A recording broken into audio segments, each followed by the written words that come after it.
Edward Scissorhands? Edward Scissorhands. Who? I have no idea. Scissorhands? Scissorhands. Edward Scissorhands? No idea. What? Well, you got me. Oh my god. Edward Scissorhands? Edward. Scissorhands? Scissorhands. Nope. I have no idea. I don't know. Who is he?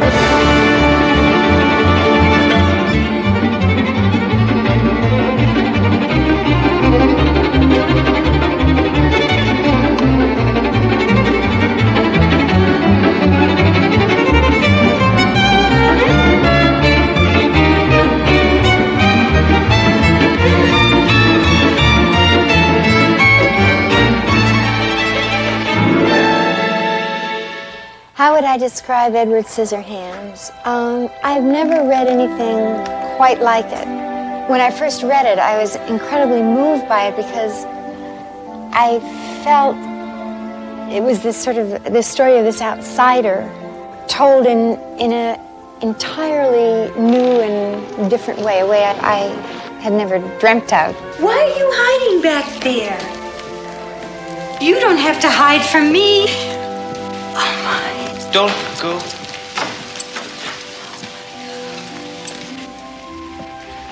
What happened to you? I'm not finished. It's the retelling of a kind of familiar legend.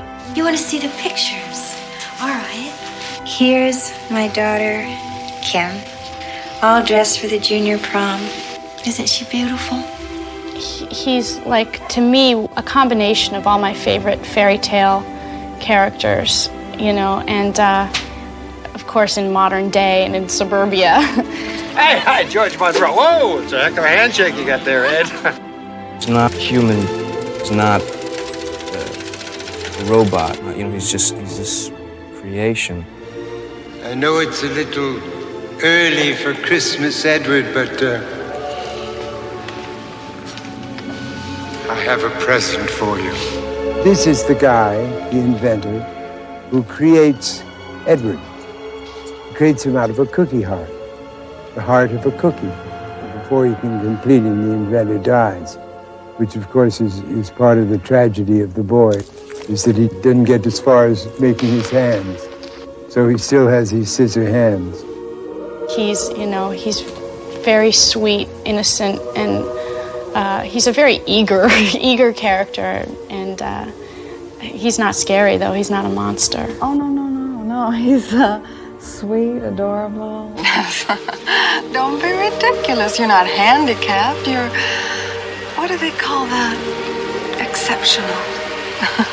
Allow me. It's a fable, is what it is. A fable is a story that people don't necessarily believe, but that they understand. You understand what it's about, because what it's about is a feeling like you don't belong, and feeling like you want to belong, and feeling like you're trying to belong, and feeling like you should belong, and you can't belong. When I see Edward, it's just, there he is, and it's a very simple graphic image, and yet when I look at him, I get very mixed feelings and very mixed emotions. You know, he's got something inside, but it's at odds with the way he looks. The split of simple, complicated, beautiful, scary, elegant, clumsy, all of those things just, you know, it just seems to what makes life up, you know.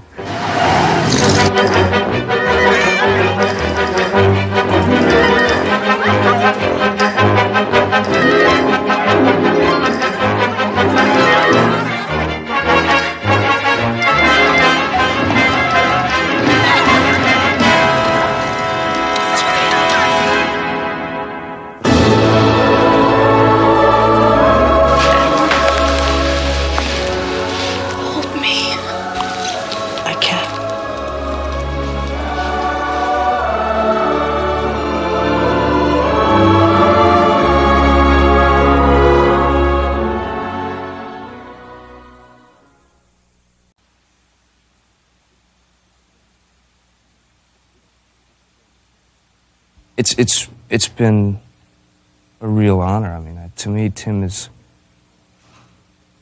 he's one of my favorite directors, one of my favorite movie makers of all time. I mean, it's weird when you get, this guy who's like, young guy, who's, I mean, to me, I think he's a genius. I mean, no one has that kind of vision. No one can express that vision the way that Tim does. I mean, he's just, he's incredible.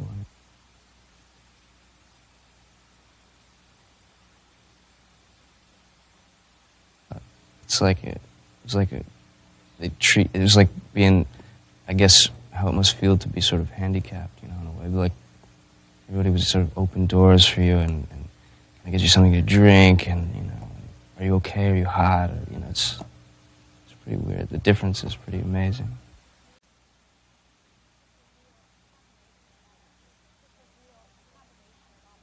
Just a combination of all my favorite fairy tale characters, and of course in modern day and in Suburbia.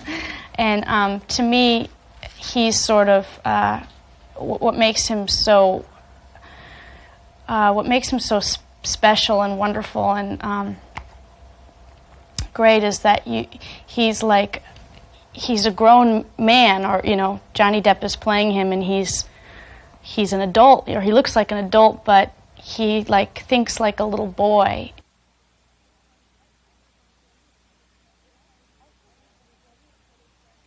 I think she's just, it's funny because every other character in the movie sort of welcomes him in a very, almost,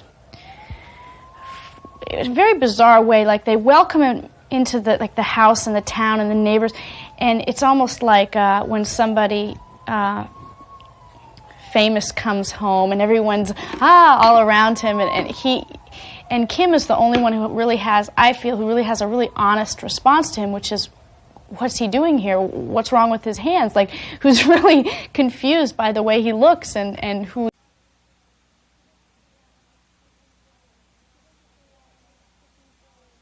She doesn't judge. She seems very non-judgmental. I don't know why she's that way, but she doesn't judge. She just takes things at their face value, and she has an enormous amount of empathy, so that she doesn't look at Edward's hands or his deformity, if you will, as a deformity or as something that could hurt her or as something frightening. She just thinks, well, how could I make him less lonely and be part of us, and maybe get him to a doctor and maybe fix up his face so he's not so many scars. That's how she thinks.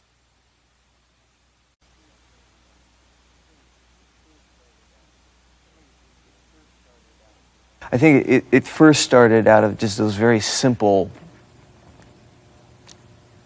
teenage impulses of the feeling of wanting to touch and wanting to communicate but not being able to, the internal being at odds with the external. And again, very universal, very.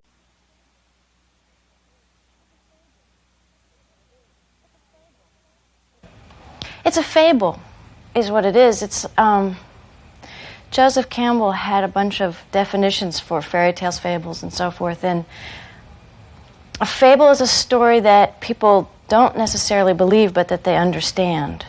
And not that I don't think an audience will believe it as it's going on, but you understand what it's about, because what it's about is about feeling like you don't belong, and feeling like you want to belong, and feeling like you're trying to belong, and feeling like you should belong, and you can't belong.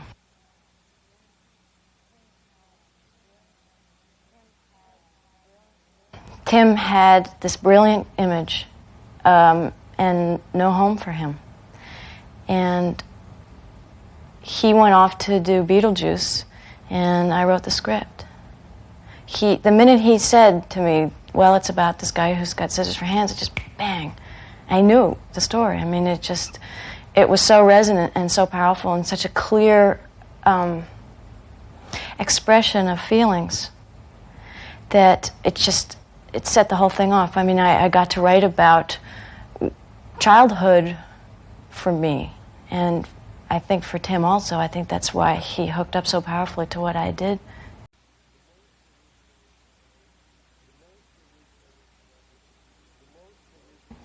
And the most original production I've ever been connected with. I marvel at what's going on out there. I just stand there with my mouth open, watching Tim work and his sense of design. It's extraordinary.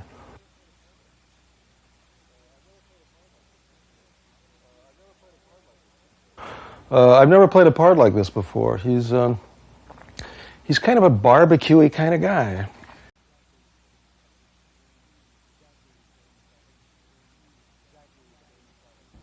He's exactly the same fellow with the same enthusiasm for the business and the same wonderful ideas of using the motion picture for a visual effect. This is, I think, is one of his great sort of talents.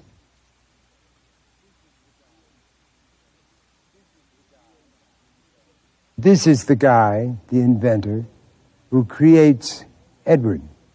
And it's all done in a sort of montage scene where you sort of see the inventor get the idea. He has invented other things. Why not invent a man? So he creates Edward. He creates him out of a cookie heart, the heart of a cookie. It's a wonderful kind of comic, but very serious idea, because it is a fairy tale. But it's a fairy tale with a moral. All fairy tales have morals. That's why they were written, to teach us something. It's a beautiful story. It really is a beautiful story.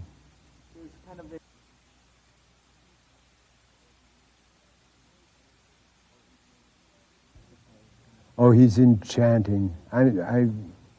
It's a very tough thing to play somebody who is created, other than the normal way.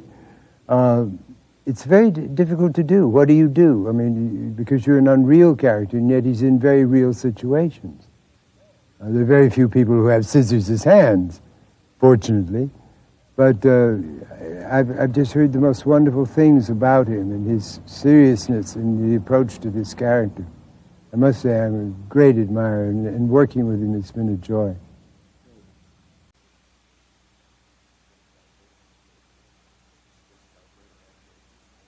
Tim's got a great imagination, and I like to think that I have a reasonably fertile imagination myself, and we seem to share certain similar approaches to things. The way we look at things apparently is compatible. It's easy for me to put music to his images. When I see stuff that he does, I hear music right away.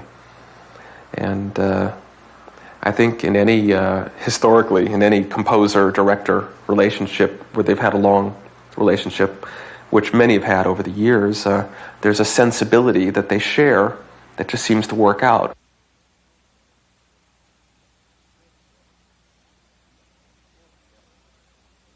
With him, I never know what I'm going to get.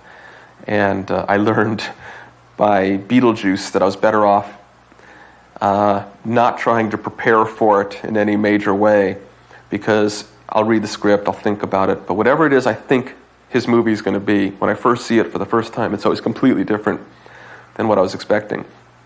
And finally, by Batman, I decided just better to wipe the slate clean and go in with a real fresh, open mind without a lot of preconceived musical ideas. And because I had to undo a lot of ideas for Beetlejuice that I was thinking in my head when I saw it.